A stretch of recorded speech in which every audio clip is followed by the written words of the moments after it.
मैं मूर्ख हूँ। एक समय एक गांव में एक साहूकार रहता था। नाम था शीलामुख। उसके पास अपार संपत्ति तो थी, उसके अतिरिक्त उसका एक विशाल बाग भी था। उसमें सभी तरह के फलों के वृक्ष लगते थे।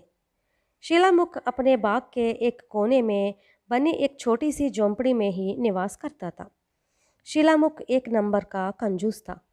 अपने बाग का फल ना तो वह स्वयं खाता था और ना किसी को खाने देता था।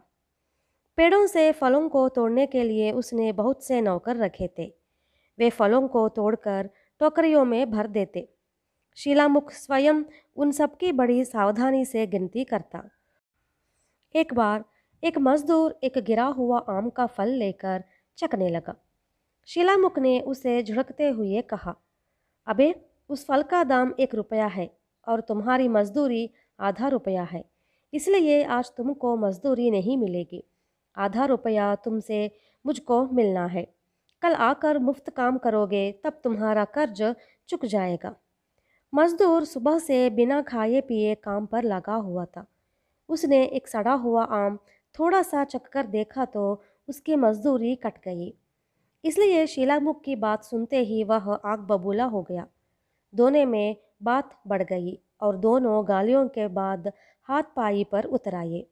मजदूर ने क्रोध में आकर शीलामुख को बुरी तरह से पीट दिया। उस दिन से शीलामुख ने फल तोड़ने के लिए किसी नौकर या मजदूर को नहीं रखा। शीलामुख के मुंह में भी पके हुए फलों को देखकर पानी आता, लेकिन वह अपने मन पर काबू कर लेता।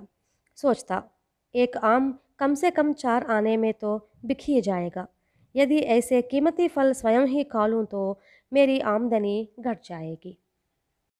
समय बीतता गया। तरह तरह के फल पककर पेड़ों से गिर जाते।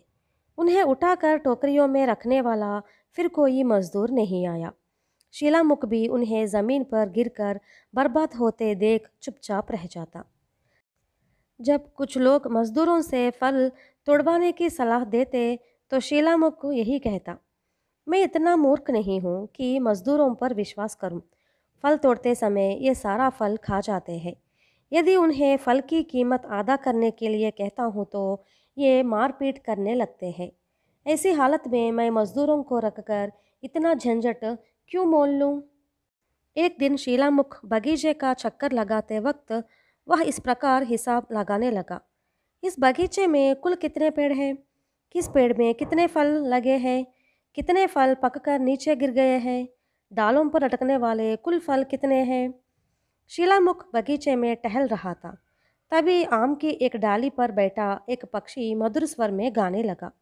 वह देखने में गौरैया के बराबर था और उसकी पूंछ में इंद्रधनुष के 7 रंग थे। उस छोटे पक्षी का मधुर गान सुनकर ऐसा लगता था कि उसके मोहक गीत से पुलकित होकर ठंड में भी कोमल निकल आएगी। पक्षी के उस मधुर गान को सुनकर शीलामुख को तन्मय हो उठा।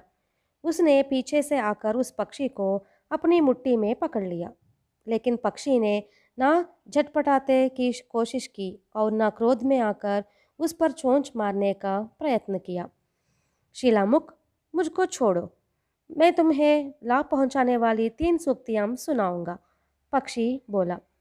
पक्षी के मुंह से यूं मानव की बोली में बातें सुनकर शीलामुख को पहले तो घबरा गया। फिर उसने पूछा, क्या सचमुच तुम लाभ पहुंचाने वाली सूक्तियाँ सुनाओगे? उसने समझा कि लाभ धन के ही रूप में होगा। हाँ हाँ, सचमुच लाभ पहुंचाने वाली सूक्तियाँ सुनाऊंगा, पक्षी ने इस बार जोर देकर कहा। इस पर शीलामुख ने कोई प्रतिवाद किए बिना पक्षी को अपनी मुट्ठी से मुक्त कर दिया। दूसरे ही क्षण वह उड़ गया। शीलामुख के कानों में जब लाभ शब्द सुनाई पड़ा तब वह अपना विवेक खो बैठा। पक्षी उड़कर समीप के आम की डाली पर बैठ गया।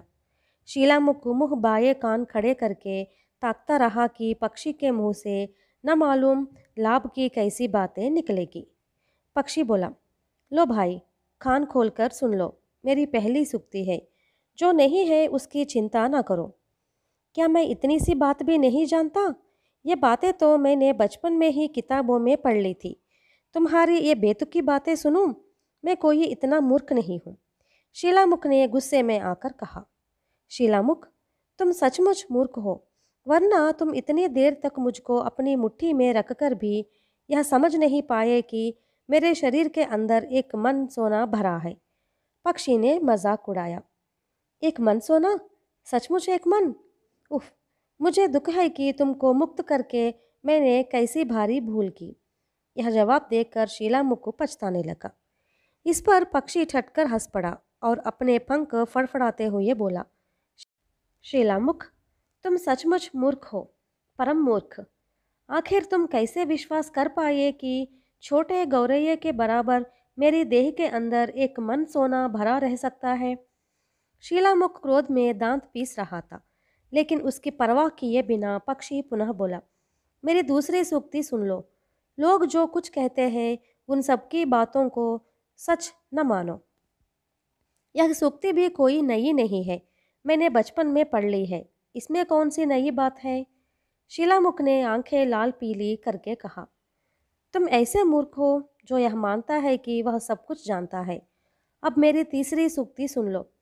अपनी मुट्ठी में बंद लक्ष्मी को त्याग कर उसे तुम पेड़ की डालों पर मत खोजो। पक्षी ने अंतिम सूक्ति सुनाते हुए कहा। यह सुनकर शीलामुख और भी क्रोधित हो गया और पागल की तरह पक्षी को पकड़ने के लिए झपटा। उसे इस बात का अभी भी विश्वास था कि उस पक्षी में अवश्य ही सोना छिपा होगा। वह इसी लालच से उसे पकड़कर उससे सोना निकाल लेना चाहता था। साथ ही वह उसे उसकी मूर्खतापूर्ण बातों के लिए सबक भी सिखाना चाहता था। इसी ख्याल से पक्षी जिधर उड़ जाती उसी के पीछे वह दौड़कर जाता था। उसी वक्त बगीचे के अंदर एक बवंडर उठा जो सूखे पत्तों को उड़ाते हुए हर पेड़ के समीप पहुंचा। उस बवंडर में बाग के सभी वृक्ष जड़ सहित उखड़कर एकदम धराशायी हो गए। इस पर भयभीत हो शीलामुख ने आंखें मूंद ली। उसने आंखें खोलकर देखा, वहां पर कुछ भी नहीं बचा था। डाल पर बैठा छोटा पक्षी भी अंतर्धान हो गया था। शीलामुख का निवास यानी उसकी झोंपड़ी छत भी उड़ गई थी। वहां पर सिर्फ नंगी दीवारें नजर आ रही थी। लक्ष्मी देवी ने मुझको सारी संपदाएं दी, लेकिन मैं इसका अनुभव न कर सका। आखिर वह सारी संपत्ति मिट्टी में मिल गई। जो कुछ संपदा मुझे प्राप्त थी उसी को भी मैं खो बैठा। इसलिए सचमुच मैं मूर्ख हूँ। ऐसा कहकर वह विलाप करने लगा।